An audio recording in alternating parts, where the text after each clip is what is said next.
Hello again, welcome to another FFS live stream. We're here at the Pleasance Dome. This, incidentally, is what the sun looks like. First appearance on the show, I think. We're here to talk about all things Fringe with another panel of guests. We are going to get the blagging out of the way first of all. We've got our contact details on the screen so that you can get in touch with us and ask us questions via social media. We've also got our GoFundMe page so that you can donate if you like. And if you'd like your show filmed, we're still offering that service if you want to get in touch through the same contact details. I'm going to open today with some sad news about Barry Chuckle, who sadly passed away last night. I think for 22 years, the Chuckle brothers were a staple of British television, and they weren't necessarily considered on the comedy circuit, but I think they'd be a massive influence to so many people here. So that was very sad news this morning.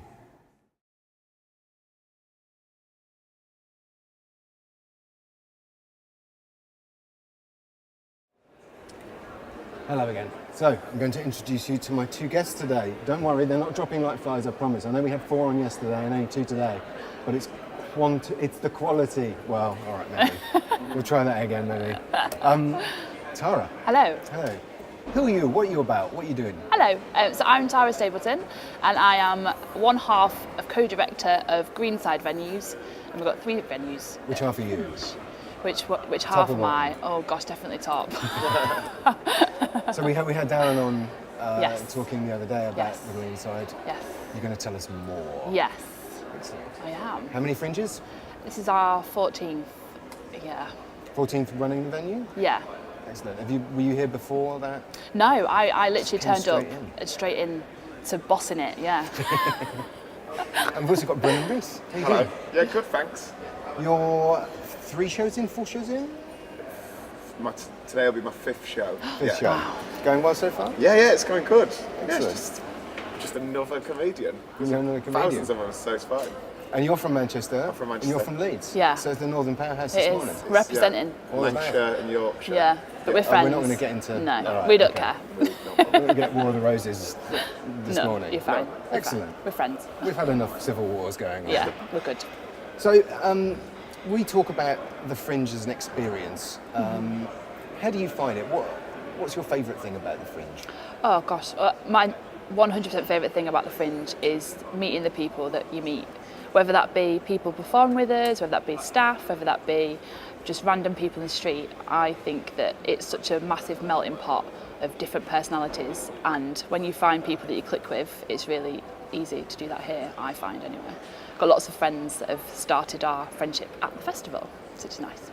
It's great to have venue staff on today because we've had a lot of comedians. I Yeah. think maybe because of our time slot, it kind of suits Yeah. people better. A lot of the theatre people have shows like around lunchtime. There's yeah. a lot of theatre happening there. There So is. it's very good to get a thing, and we're trying to keep it diverse. And we keep thinking of like other people, like street performers Yeah. and like flyers, and just people Yeah. who work like food Yeah. trucks. And there's just so many people in There this is. sort of festival industry. Yeah, there's a big amalgamation, definitely. And we're all in it together. Yeah.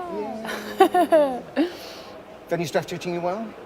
Yeah. Yeah. Yeah, I think you've got to be nice to them as well, because you just realise that like you're not the most important person, even though your face is plastered around the city. There's a lot, like, it just wouldn't go ahead if all those people weren't sort of guiding people to your venue Yeah. and switching on the lights and switching on the microphone sometimes when they remember. And you just don't want to be that person, because there's so many of them who just sort of turn up and expect the world to be like, oh, you're brilliant, you're amazing, and then they treat sort of venue stuff like shit. It can happen. It can happen. It's so unfair. They're just people. Leave them alone. It's nice. Maybe we've got lucky with our guests so far. We haven't had anyone who's like bad-mouthed venue staff yet, or kind of bad-mouthed anybody, because I think there is this sense that I think we all know underneath that we're all in Yeah. this together, and like everybody working together is how everybody gets the most out of this. Yeah, it's ridiculous. The whole thing is ridiculous. So if people weren't working together, it'd be such hard work, even more hard work than it already is. But like, we're setting a student thing. Like, it's so bizarre that we all turn up and we go, all right, let's pretend for a month that everything's great. And this is your 3rd solo show up here. My 3rd solo show, 6th Fringe. 6th Fringe. Yeah. And you doing like guest spots beforehand? So I sort of worked my way up. So I did like a package show called a Comedy Reserve, in a building over there, and then I did like a 40-minute sort of trying to get better, and then solo show after solo show. So yeah, you just sort of build it up. I think that's what's important for people to remember, that it is a learning experience. Like you can't just. Well, I mean, I suppose some people can just jump in and do an hour if they're seasoned enough elsewhere. But Edinburgh's a very different beast, and people tend to work their way through kind of up the ladder of 20-minute spots and 40-minute, and then you cross your fingers and jump in. Yeah, and it's great as well because you just learn to get good quick because you have to. Because people can just get up and walk out. There's loads of other festivals like Montreal Comedy Festival, Melbourne Comedy Festival, which are amazing, but they're sort of invite only. So here they just let any old person have a go, and they might be the next big thing. They might also need to go to hospital, but it's brilliant. I love it. Yeah, it's just fun for a month if you can keep in good shape. Yeah. How do you cope? So we talked to Darren a little bit the other day about almost becoming a counsellor once the Fringe gets going. That's as a venue manager, working with the acts. Yeah. What's their sort of expectation of you? And it's lovely hearing you say that you don't turn up thinking that you're the only person there. That isn't always the case. There are some companies that are not aware of how the festival works, or they have different expectations as to what it means for Darren and I and our group of staff to have 168 different individual companies performing with us, and how that spreads us. You've got all the numbers, haven't you? I'm ready. It's because we did the press launch and we had to have them all ready, so they're all in my head. They will leave probably by tomorrow. I've kept them for you. You're welcome. Good stats. Good stats. So again, it's part of what I love doing. So I think Darren and I become firefighters, and we are people that try and solve problems and try and help wherever we can. So not literal firefighters, if anyone from the council. No, do not ring me or Darren to put out actual fires. It's not good. But emotional ones. Emotional fires. We're emotional firefighters, So if we get people coming up to us saying that they've had a terrible day, that they've been told to F off by people trying to take their flyers, that kind of thing, then we are there as a shoulder to lean on. And we've also got a really great press and marketing team that are also awesome at that as well. So if me and Darren can't help, then we're always able to put them in the direction of somebody that can. So that's useful that we can delegate a little bit as well. Do you find yourself shooing away flyers that are flying? No, I take everybody's flyer. Yeah? Yeah, absolutely. I think that's it. Always. For me, that's the quintessential Fringe experience. Always. Brennan, when you were here, presume you're not doing your own flyering now? No. Oh, too big for that. Yeah, it's me just like, everyone's just the same, but I'm not flyering. Because I try and do like extra gigs, so you go and do your extra gigs and then you can exit fly that, but I'm not standing on the right roll. But when you started out? Yeah. Just pedaling away, just on Cowgate, just please go watch this, and like, no, you're like, but it's free, and they're like, no. I don't want to watch a free thing. Yeah, we were saying the other day, it's tragic that comedians and actors have to deal with rejection all the time. It's something they do, and then they come to Edinburgh, go flyering, and find a whole new way to be rejected. Level. It's an entirely different way. So you've got quite a good marketing PR people. Yeah, it's really nice. Like there's sort of like a little team, and I don't know how that's ended up. Like I've not employed a team. It's just like people that I've gone, we'd like to promote you. And they seem to know what they're doing, and people turn up, and then everyone's happy. Very good. Do you take people's flyers? Do you get flyed in the street, or do people recognise you and go, I try not to, because I think once you take one, you have to take them all. Oh, I take them all. I just go, I'm usually quite polite, I just say no thanks. Oh dear, I take them all. Just take them all, you met the day. I know, but when you see them every day. And then in my bedroom I've got a stack of flyers. Put them in the recycling. True. Last year we tried to collect flyers just from nice people who actually talk to us, and then we did every so often we do a picture on Twitter and say, if you're one of the people that have employed these people, just know that they're doing a great job. That's lovely. Really nice. That's lovely. How do you cope with reviews? I mean, this is more a question for you. I'm going to flip it around on you in a moment. No, you can do. Do you read them? No, I don't. Don't you? Just because, they're not for me. I think I've done stand-up for long enough now where I know when I've had a good one and I know when I've had a bad one, and I can sort of see where the show's at compared to other years, and so they're amazing for getting people in and getting bums on seats.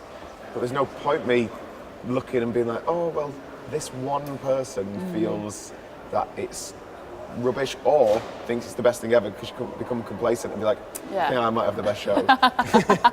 Like, I get an instant review every time you tell a joke, so it's you get that reaction, you go, right, well, that stays in, that's good enough, that one's not. So I don't see the point. So you don't get a good review and then immediately start looking up Tux Hire for the awards. Yeah, this is it. I'm made. Playing Assembly Hall, I'm like, it's great. Booking it in and everyone's like, no, it was a 4-star review from the Angry Microwave or something like that. The Angry Microwave. Is that a thing? It's like an online nice. thing. I've not heard of that It's a genuine one. Oh, I thought you just pulled that out of the air. There's so many these tiny where they do like Twitter reviews now, and people will post like 5 stars from someone who came to watch the show. Yeah, oh, I thank enjoy God that. you can do 280 characters now, because I think we're reviewing 240. It's a bit tight. A bit tight. So, do you get a lot of reviewers coming through the doors? Yeah, we do. Do you talk to them? Yeah, totally. Yeah, so they come and say hello. Sometimes they don't. Sometimes they just head down and go in. But reviews that we have good relationships with, we have a chat to, definitely. But on a note on reviews, we get mentioned in people's reviews sometimes. The majority of the time, it's about how hot the rooms are. I mean, come on, you're at the Edinburgh Fringe. We know, everybody knows that rooms are hot. The rooms get hot. You stick hundreds of people in a room, you stick all the lights in and the blacks in, it's going to get hot. We have got air conditioners now, though. But it does get hot. Seen the air conditioning, they're big. Yeah, they're huge. And you don't run those during the show? No, they're very noisy. Just between shows, blast the cold in. Yeah, absolutely. Yeah, we've got lucky here. In our wonderful venue here, there's just a big vent it's like just blowing above on here us gently. that blows a gentle breeze, and it does a little bit of hair as well. It's quite nice. Eating and drinking. It's one of our favourite topics on this show. Yep. So, do you look after yourself during the Fringe? So, I mean, how does your day go? You must be like on the go. Yeah, all day. Pretty much.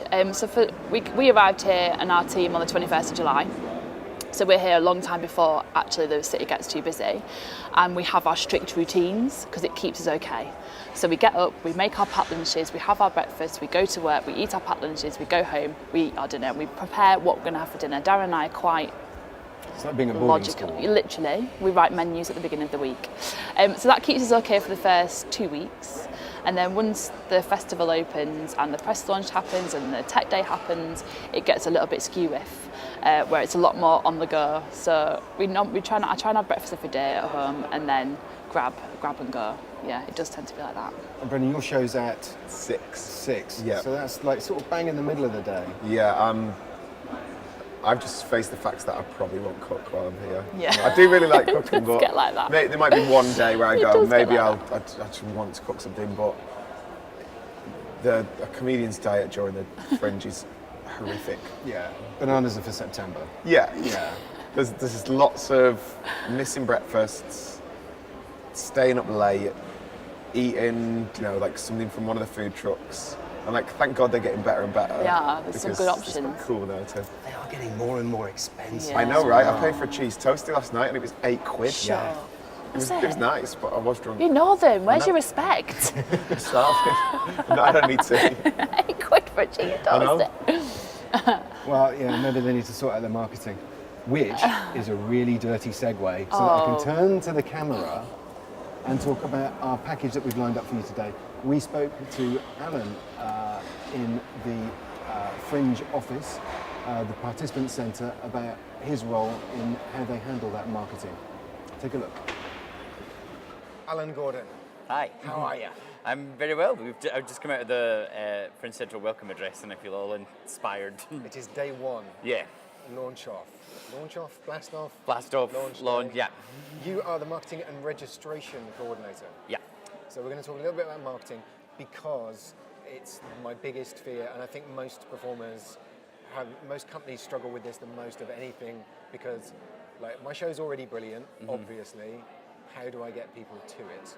And how do I get the important people to it? Yeah. And so you're just going to tell me, yeah. And then we'll choose whether to just tell you everything. Let other people know. All the golden rules. Yeah, and basically it's the fact that we're here. I always we run a marketing your show version in Fringe Central. It's one of the events we do, and I always like to introduce it by I have no big fancy marketing degrees. My experience comes from working at the Fringe Society and then going out there and doing it myself. So I like to think that what we're telling people isn't it's not like marketing spiel or like textbook stuff. It's actually about being out there in the fringe and knowing what works and kind of living it. So we have a media advice team that works out of the media office. It's available all year. Obviously it comes more into the foreground, like sort of once people start registering, sort of March, April time. But basically we're there as a service to give one-to-one advice to anyone who's registered and bringing a show to the Fringe. And a lot of the time they come to us because they want to get the press in, and that's really exciting, and they're looking for those reviews. But actually, I like to take them a step back and say, oh, do you know what? Let's get the core, like why are you bringing the show? Tell me about it, what's really exciting. Yeah. Because actually, that's the kind of the fundamentals that people sometimes jump. What I've got from everyone I've spoken to as part of the Fringe, the society, is that they're all really passionate and they're all about the Fringe. Yeah. Right? And that's really important, isn't it? Pitch your show, be able to pitch your show. Absolutely. So that if you can buy into it, you can tell them who might. And Joe, one of the things I say to people most is remember what you love about your show. I could have read your press release, I could know everything about your show, I could have registered it for a programme, but if you come and sit down and have a one-to-one with me, the first thing I'll say is, so tell me about your show. And it's, well, one, to find out how well you can pitch it and to sort of rate where you are and what we need to talk about, but also it's the question that I hated people asking me when I was doing a show. Because when something's your baby and it's your piece of art and your story that you're telling, and you might have like been working on that for like a year plus, you're so close to it that actually being able to take a step back and being like, actually, what's the hook? What's that elevator pitch? What am I selling? And remembering that what's special about it. So is when you're at the point and you're at your most stressed and you're phoning your mum being like, why didn't you make me be a lawyer? You had the chance. You remember that actually I'm writing this because I really care about the subject matter, or I'm bringing up comedy because it's what I love to do and it's what I need to do. Yeah. I think that is the drive for most people. It's like, I don't know why I want to do this, I just know that I need to. Yeah, and a lot, actually, do you know, a lot of what we do in media advice, and I guess the more I do it, the more years go past, the more it's actually, I'm growing in confidence to just break rules for people. Like, so I found that actually it's telling people what not to do that they feel they have to, if you know what I mean. Like, so some people will be like, I need to fly for like 8 hours a day. Yes. And they've got like, I've got an amazing color-coded spreadsheet that means I'm going to be out there all weathers. And giving people the kind of power to just say no to that. Like, sometimes they've never had someone tell them, do you know what, 2 hours is more than enough. And actually, if you're doing 2 hours properly, where you're actually trying to have conversations with people and engage with them, one, that's going to make for better flying. Two, it's probably going to help your mental health out there on the mile, where you can get a lot of rejection when you're trying to flyer, and you're just going to be more effective. It's about those conversations you're having. The amount of people who've come to me and they're like, I need to be on the high street, that's where you flyer at the Fringe.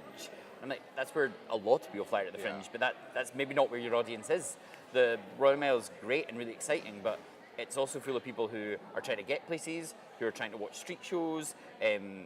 It's big families and tourist audiences, and that might not be where your audience is. And actually, you might be far better throwing your time and energy into marketing shows at your venue that are similar to yours, or finding shows that really sit nicely with yours thematically. I think that's very important, isn't it?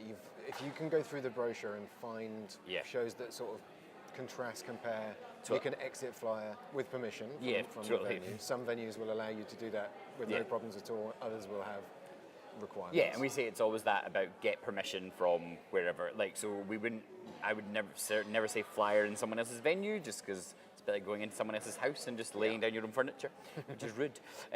Or be the person who's like, well, I'm not in your venue, but I'm right in your doorway. But actually, if you use your time at the Fringe to kind of learn the thoroughfares, and you very quickly learn, oh, hang on, people use this road to go from the courtyard to the dome, or if they're going to the gardens in George Square, they tend to go this way. And there's ways you can catch people at a time where maybe it's not a big massive crowd, so you can actually stop and have a conversation with people.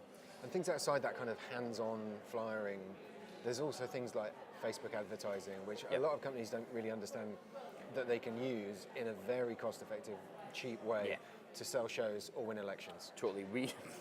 very much. We talk a lot about social media. In all of our sessions, I can bring it up when you're having like a one-to-one with the media advice team. But one of the things we say, what you say is bang on, about actually it can financially can be really cost effective. Sometimes it can be near free unless you're doing paid for advertising. Where you pay for it is in time and energy, and if you're doing it properly, and we say that to people, really zero in on what you want to be doing, so as you're not throwing good energy after bad with social media. So things like pick your right channel, like Facebook now is really good for rallying the fans you already have, but sometimes it can't be the easiest to find new audiences. Even with some paid advertising, it can sometimes be challenging, whereas something like Twitter, it's just the language of the Fringe, it's so immediate. We're actually trying something for the first time this year called #QuickFlyer, which we're going to do every Friday between 12 and 2. Obviously people can use that hashtag whenever, but as we're impartial and there's loads of people that come to the Ed Fringe channel saying, what can we see? And we always have to be like, oh, we can't tell you. But it's actually every Friday between 12 and 2, we're going to be able to say, oh, check out QuickFlyer. That's where people, it's kind of like a digital flyering space we're creating, which is nice for kind of the environment and the world, and hopefully one day will mean slightly less trees get cut down. But also it means that someone can add that into their campaign, so it's not out there like every day in all Edinburgh weathers. Your first Fringe experience was 2000? So I was an assistant in 2009 and 10 at the Fringe. So and that then, was when Facebook was almost, it's in its infancy. Yeah, it was like 2006, 2007. Very much, and you just had your own page and no one's mum had it. So it was and Twitter didn't exist. Yeah, I don't think it did. These are all new skills that people can learn. And what's nice for me is like 2009 was the first year we had this building. It was the first year of this building. It was the first year of Meet the Media, which happens tomorrow. It's our big event for speed dating with the press. So it was really nice to be there for the first incarnation of loads of those events and now see where they've gone. They're huge, aren't they? I mean, the Meet the Media thing is... I can be a bit doom and gloom about Meet the Media sometimes, which I always caveat by saying it's one of my favourite days of the year because I literally just get to spend my day talking to participants, who tend to be some of the best people on the planet. Yes. But I always like to make sure, I think you get the most out of Meet the Media if you're really realistic going in. Last year there were over 1,200 participants through the door, and as much as it's a great opportunity to meet the press, you also are going to spend a lot of the day in a queue. So I like to be really realistic with people and be like, right, if you come prepared for that queuing and be prepared for that waiting around and talk to other people in the queue and use that time to like do some great social posts, then you're going to keep your energy up, and by the time you meet that member of the press, you're going to be much more energetic and able to sell your show. Yeah, it's a great conversation starter like that. So if you're tweeting about like I'm in the queue at the Meet the Media event and people see it, you hashtag it, people see it, then you can, it's an introduction. It's a hi, I'm over here. Do you know, the word people forget about social media is the social aspect, and actually that's a lot of the time what we tell, like we get people and they're like, oh, I don't do it at all. And I was like, do you know what, actually start just thinking of it as being social, having conversations with people. You're not just, in real life you wouldn't just go up to somebody you didn't know and just shout at them to come to your show. You'd listen to what they're saying, and actually we talk about the rule of 10 on your Twitter, if you're really new to it, of like, for every 10 posts, 7 of them should actually just be like chat, like sharing what other people are saying, answering other people's questions, being fun.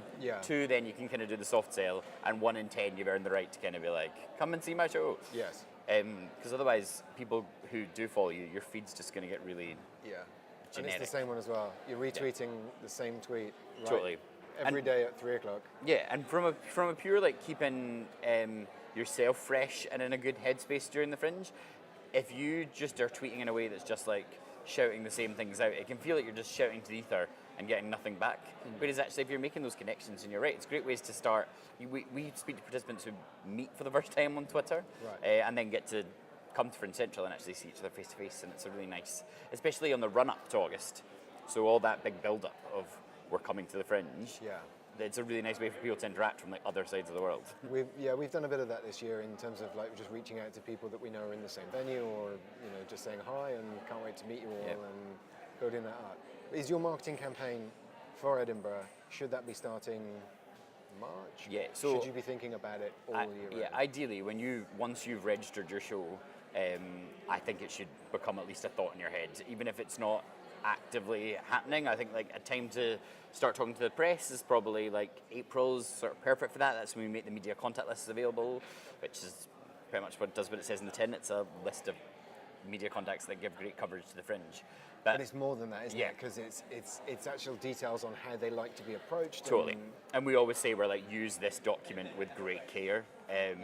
There's, going back to social media, there's a journalist from The Skinny, Amy Taylor, who does... We interviewed her the other day. Who I went to uni with Amy, and she does, I really like a lot of her threads where she's really honest about what it's like as a journalist. Yeah. And I've actually adapted, when we talk about like top tips in a lot of our events, one of mine I've started saying this year is, it's so easy at the Fringe to feel like you're in an absolute bubble and you're the busiest, most stressed person on the planet. Yeah. But it's actually remembering that actually audiences could be having quite a stressful day, like traversing around the city, going to try and see as many shows as they can. And journalists could be seeing like 8, 9 shows a day and then have to go home and write them up. So actually remember that in your head when you're emailing them, because I think sometimes people can think, oh, why aren't the journalists coming? And they don't actually get that they're having the same marathon as the rest of us are having. Yeah, they're getting the same 3,000 tweets from the same 3,000 companies. Totally. What would be your top, if you could give people, if I've got like 2 minutes and you've got like one piece of advice in order to try and get audiences? Trying on is know your show. Right. Like that, how to sell your show. Like people ask for, they have really big high expectations of, we want this publication to review us, or we want this award to come and assess us, and actually it's about taking it back to that very first step. Yeah. So tell me about your show. What is the foundation of your show? And it sounds like such a simple thing, but I think when you're really close to something, it can be really hard to take a step back and be like, hang on, this is what my show is, and this is why it's really great, and you should see it. And if you can answer that question, and then follow up with who your audience is and have an idea of that, actually that's going to help you make every single decision you're going to make later. And if you jump that step, you're probably going to have, every decision is going to be more difficult. What's your favourite memory of a success story? Give me a nice success story, a happy story of somebody you've spoken to who's then gone on to Do you know what, good Jen, things. You don't necessarily need to name drop. No, I won't names, but like there was someone who came in with slight sort of terror in their eyes, and like around this sort of time, around like what we call week 0, the preview week, and they just landed in Edinburgh for the first time, and it was that kind of overwhelming feeling of like, whoa, everything's happening and I don't quite know how to take it in. And then they were at like every other event in Fringe Central. They went round all of our team talking to as many people, and then for them, they did what we want them to do. We're like, come back. Like, it's not like you've met us once, that's it. And they literally came back once a week with just like little questions, and by the end they brought in their like 5-star reviews and they got a tour out of it. And I was like, oh, I wonder if they're going to be back next year, and they couldn't because they were doing like a theatre down in London. Right. And it's just really nice when you see someone actually come in like brand new with something that people haven't heard of. They don't have a big publicist behind them, and it's nice to know that those stories can still be discovered. And just remind people how much you cost in terms of like coming here to get your advice. How much were you charging people?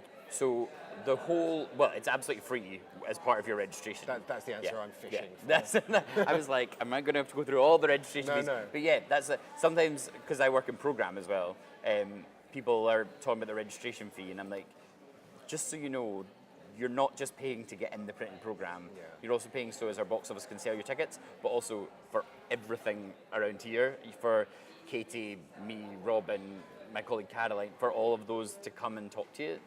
You've got that whole support system. That's part of what you're with when you register with the Fringe. So you're ready to handle people's inquiries? Yeah, we have been doing so all day. Lovely Caroline in my office is our media advice officer, and she's been handling so much today while I've been like getting to the fun events and meeting everyone out here. Like this. Yeah. Wonderful to talk to you. Yeah, lovely to meet you. We'll see you later in the Fringe, hopefully, to find out how it's all going. Yeah, and looking just as awake. Absolutely. Yeah.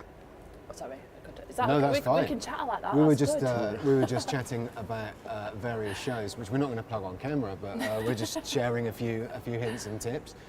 You're not imagining it. During that package, we've shifted around amazingly because of the sun, and I'm pretty sure that'll be the last time I have to say that. that was Alan at the participants team. We've been talking a lot the last few days about the services that the Ed Fringe, Fringe Central in particular, like provide. In a similar way, I guess, that you're providing support to your companies, reminding people that their registration fee pays for, you know, a lot more than most people use. I've been saying I've been more guilty than that, or as guilty of that as anybody. But in terms of like getting advice on media and marketing and PR and all of that, that's all at Fringe Central and free for anybody who wants to use that service. Did you know that? Nope. No. It's not a clue. Well, it's one of the most frustrating things I know for the Fringe Society team is that they have these services and they tell everybody, but to get that message to people is harder. do you make sure that your companies all know that? I'm sure you we do. We drill it in them. And the welcome meeting, we're like, genuinely, we do. Welcome meeting? You have a welcome meeting? Oh, yeah, we have a welcome Oh, tell us about that. So we have a welcome meeting. Okay, brilliant. No, so on Tech Days, so we have a welcome meeting where Darren and I tell everyone that's coming to Forward come and meet us, have a chat with us, meet us. We've got like a list of what we talk about. So again, Fringe Society is something that's on our list. It's like house rulesy type bits as well, and just getting to know us. And yeah, we are a very open door access policy. I know some venues, and not necessarily, but we are the faces. So if you need anything, then you do come and speak to me and Darren. Our office is always open, and we try and push that message throughout everything that we do. Well, you want to be careful because you might be getting some people from other venues coming and trying to lean on you for support. But you'd be all right with that, wouldn't you? No, we do. You'd be so fine. We've got like a network of venue producers. I won't name names, but there's a group of us that are there for each other. We message each other all the time, and we meet up and go for drinks and I won't do stories because I might get in trouble, but like, oh my god, this has gone wrong, what should we do? And we share those and lead it's each secret other. WhatsApp groups. There is a secret WhatsApp group. We call it NATO. So yeah, no, there is that festival support for managers as well, and you've accessed it as well. This is great. I like this. We can open up these things. We should open up all of these channels and get everybody involved with it. I'm chatting. But yeah, you're going to get busier, Yeah, I suspect. that's okay. I've got plenty of hugs to give. It's good. Well, if you want to know where the secret meetings are happening, then get in touch and we'll hook you up. So, one of the things that we talk about a lot on this programme, in the interest of helping to improve mental health, I've said it before, we don't profess to have any knowledge about mental health because everybody's different, everybody deals with it differently, but we're trying to just open up those sort of stories and let people just talk about their experience of it. How do you, where's your support come from when you're here? It comes from sort of back home, really, because I think it's very hard to say how you feel while you're here because everyone's so more consumed with numbers and what's happening in the venue and how's the show going, that if you were to turn around and you go, I feel a bit down today, which you can do because it's a marathon of show after show and you're just in this melting pot of, especially with comedians, because everyone's here on their own.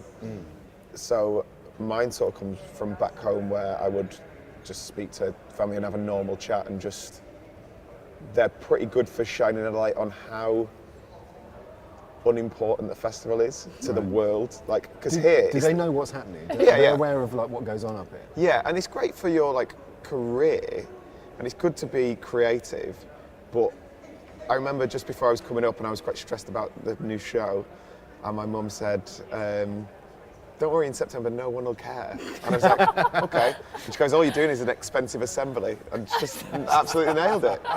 It's so true though. It is true. But when you hear it, it feels like it's the world. It feels like it should be on news at 10, where it's like, this person had a 2-star review. Doesn't matter. It's just someone who's got a blog. Who cares? So you think it's important to have some sort of grounding outside of the bubble? I keep saying the bubble. We've got this wonderful dome above us, and it does feel like a literal bubble. Yeah, that's interesting. Where do you support? I mean, presumably you're surrounded by staff and people all the time. So obviously it's Darren and I have each other. So a lot of venue producers don't have a 2-person team, but every decision goes through me and Darren, so we have that support against each other. But when we are, because obviously we don't get on all the time, and when we don't, we are lucky in that we've got, so my husband, and I've got a daughter who's 9, they're not here for the first 2 weeks, but they're at the end of the phone, and they arrived yesterday, and that has literally changed my life, because I'm like, oh, okay, right, cool, I can do this now. They're here, I'm grounded. Okay, let's carry on. But it is about having that outside support network. And my husband's a very good Fringe widow, so we've been together since we started doing this, so he knows the drill. He comes up, and sometimes I'm not available, and sometimes I am. And yeah, I think it is having family and friends support. That aren't part of the actual festival as well. I'm just thinking about what I've been up to since I've been up here, and like, I'm very newsy. I like to watch a lot of the news and like current affairs and sports, and I have no idea what's going on out there. No. My football team kicked off its season yesterday, and I was blissfully unaware of it. They lost. Don't worry about it. It's fine. We were chatting that like what we do to completely remove yourself from the situation, Netflix. Or other streaming services, like just to watch some rubbish. That's all right. You can plug Netflix. Netflix. We're looking for sponsors. I mean, if Netflix are watching, we'll have that. $7.99 a month. Yeah. There's lots of great things in Best it. $7.99 a month I spend. But just completely removing yourself, because you can overwhelm your senses with the amount of culture and arts and theatre and comedy and musicals that you can expose yourself to. But sometimes you just want to numb your mind a little bit and go into yourself. And I think that I find that for me is watching something completely irrelevant. We've been talking a lot about like sanctuary spaces, like finding somewhere in Edinburgh to like, just chill out. And I think it's really important to say your own bedroom is like equally a good place for that. Yeah. Shut the door. I feel sorry for these people who, some comedians come up and they'll share a room and you're like, where do you go then? Yeah. How do you get away from, because comedians just like talking about comedy and themselves. Yeah. And imagine waking up and then rolling over and a hairy comic being like, so, how many have you had in today? Oh, God. Yeah, well, I think that's where your grounding with like people outside of the Fringe comes in. It's like I just don't want to talk about that for a while. Yeah, exactly. We were saying yesterday, it's the temptation when you see somebody like another comic, you say, how are things going? And you immediately start talking about your show. Yeah, it's like, they're going really well, I'm getting good reviews and I'm getting people in. And, it's important sometimes to just actually, when someone says, how are you? It's like, no, how are you? Yeah. I always say, are you having fun? Because then they can't be like, 67. What? Makes My sense. number, that's a good number. Do my percentages. That's my percentage. Oh yeah. Briefly, let's talk about theatre. Yes. Because we're trying to keep this thing. I was looking at the brochure the other day and looking at the percentages of the split between comedy and spoken word and theatre. And theatre is down quite a lot. Yeah. Are you tempted just to get a bunch of comedy in for some big numbers? No. No? Really? No, it's really. This is the thing I was saying earlier. It's organic. We don't not want comedy. We are open access, so anybody that wants to come and follow us can. You're not curated. You don't curate, so we self-curate is what we say. So everybody that wants to come and follow us can. I think what attracts theatre and musicals and dance more towards our buildings is that we have quite a large stage area and a quite small capacity, so there's a lot of room. So a stand-up comedian that wants to come in and do a one-person standing there, they're not attracted to those sort of stage sizes. So I think that's the contributing factor to why we don't have much comedy. We do still have comedy though, we've got comedians with us. But yeah, we've got 67% theatre in our programme. But again, not necessarily on purpose, it happens the way it does. Yeah, I mean, there are some venues that are, I think, pushing more and more theatre. Yeah. I think the C venues this year as well certainly seems to be. Theatre. We did talk about sanctuary spaces, and apart from your bedroom, are there places in Edinburgh that you have like little hidey holes, little places you like to go back to? Yeah, mine are, I like just sitting on the meadows. Yeah. Like away from like the big tents, and there's dogs there, which cheers me up. Dog fan? Yeah. I really like going to Elephant and Bagel because it's just no one's coming up to you with a flyer. You can just sit and chat. And then there's just a really quiet coffee shop near where I'm living. So again, don't give it away. No. God, no. Always keep one or two. Yeah. I was about to say that. Yeah, I'm worried because a lot of people have said, "Oh, go to Portobello and go to the sea," and it's like everyone's going to be there. Yeah. It's like that Monday, Tuesday where everybody's got a day off. It's going to be packed with flyers. Yeah. Be a real party atmosphere down there. Hopefully it'll be a day like today. That'd be quite nice. I remember going up Arthur's Seat once. Oh, it's not a just to sanctuary. get away. And I got up there, and then it was like beautiful, just looking Yeah. around, and it was like, okay, the next show is about to start in 5 minutes, and someone was doing a show up there. And I was like, oh, I can't escape it. Can't skip. What would you say? I love this question. If you could go back and talk to the Brennan that came up here the very first time, what advice would you pass on? I'd just say, like, enjoy it a bit more, because it's so stressful. And if I was to spend the amount of money that I do to come up here to put on a show on a holiday for 3 weeks, I'd have the best holiday ever. And it is brilliant. It's just sometimes you're surrounded by like the negativity of people losing money or people getting low numbers, and I just would say like to myself that just really enjoy it and go and see everything, not just comedy. Like go and see everything. Do you see a lot of shows? Yeah, and I try not to watch comedy as well. Right. Like I think I get my influences from different things, and it's not just a man shouting about Donald Trump. It's about like from physical theatre or from magic or from spoken word. Yeah. That's the thing that often people say. I do quite a lot of work in video games, and they always say that the guy who invented Pac-Man, if anyone asked him, what advice have you got for a games designer, how do I get into the games industry?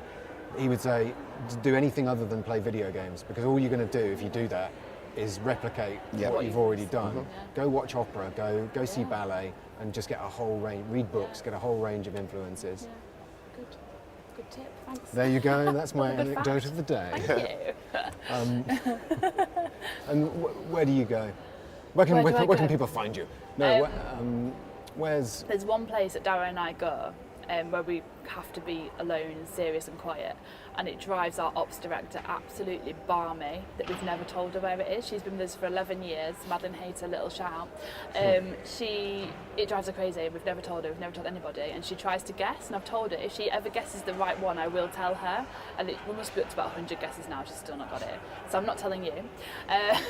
But Carlton Hill's a smaller version of Arthur's Seat, and not as busy. And it's just around the corner from Royal Terrace as well. So you've got a venue over there, so you can pretend that you're going there. I'm going to the Royal to work. Terrace, but I'm going to Carlton Hill. It's beautiful up there, and lovely views as well. But yeah, It's slightly less punishing than Arthur's Seat. slightly less. Still quite a climb. Yeah. Still quite vertical, but yeah, it's a lovely walk. We were talking yesterday about one of the big things, if the council are listening, we'd quite like a funicular railway up. Just around the great. harder to reach That'd places. be great. But do walk it once. Yeah. And then feel the burn in your calves I've got a for guilty about 3 thing days. to admit. I only walked it for the first time last year, Arthur's Seat. 14 years. The first time I did it was last year. Really good tip. If you actually take a longer walk around the side of it and then Easy come to get up, up. it's very easy to get up. It's a nice walk down there. If you do the hard work, you appreciate it, then you can walk down there. Yeah, the bit that I imagine, I didn't do my research, went straight to the bottom of it and just went, right, I'm just going to gonna ascend go up. this, and felt it for a long time. Yeah. But yeah, it is beautiful up there. It is. And someone was saying that it's nice because you can see the whole of Edinburgh, it sort of puts it in context, Yeah. see that whole bubble. Yeah. And if you get a bad review, you can just go up there and flick V's Yeah, for a while, shout. burn off steam. Have a shout. So how do you let off steam? You in all of this pressure, I like going having I don't know, look at just having a kick about on the meadows with a football or. there used to be a comedians football match. They do Is it, comedians versus reviewers. That's Oh, right. that's good. Which is great. And I've got to the age now where some of my friends who are comedians have got kids. So just like when they have like a family, like when they're messing about on the meadows, just go and spend half an hour just having a play. And then, and come back into the melee of this. Yeah, and that's another grounding Yeah. sort of thing to do, Just isn't it? get a bit of reality on the go. And maybe like talking to audience members as well. Like Yeah. People, maybe that's why it can be good to flyer, because you're just talking to regular Joes. Muggles. Humans. Is that? Muggles. Someone made a Harry Potter reference the other day. Oh, really? Oh, I got it. Another good anecdote. I was on my way here yesterday and I saw it, and then this morning I took a picture of it, so we'll put it on screen. There's a cafe opposite the Harry Potter cafe. Is it the Blue Elephant? Yeah. Some elephant, yeah. There's a cafe opposite that have a brilliant sign that just says, she probably wrote some of Harry Potter here as well, or a paraphrase, but we'll put it on Very screen. funny. everybody taking advantage of that marketing Yeah. opportunity. Absolutely. Right, well, thank you so much for coming and chatting. Thanks for having us. It is. It's great. You're looking forward to the rest of the Fringe? I'm excited, yeah. Yeah? Yeah. Going to keep this energy going all the way through. Yeah. Yeah. Brilliant. Well, thanks so much for watching. We'll be back again tomorrow with some more people. Have a great day, stay hydrated, and remember not to take it all too seriously, because this is just such a ridiculous amount of fun. See you tomorrow.